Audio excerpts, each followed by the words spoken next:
در بیان عطائے حق، حضرت شیخ فرید الدین عطار رحمۃ اللہ علیہ اپنی کتاب پاندنامہ کے اندر ذکر فرماتے ہیں کہ 4 چیزیں ایسی ہیں کہ جس میں یہ موجود ہوں گی اس پر اللہ تعالیٰ کی خاص عنایت ہوگی۔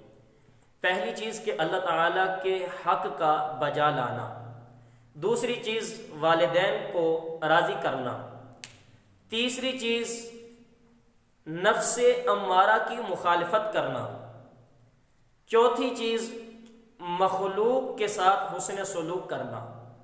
حضرت فرماتے ہیں کہ گر تواضع پیش گیری اے جواں، دوست دارندت ہما خلق جہاں، کہ جس کے اندر یہ عاجزی آ جائے، جو عاجزی کرتا ہے وہ مخلوق میں محبوب ہو جاتا ہے۔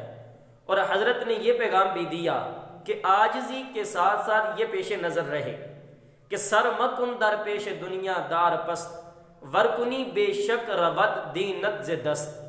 دعا ہے کہ اللہ تعالی ہم سب کو عمل کی توفیق نصیب فرمائے، آمین ثم آمین۔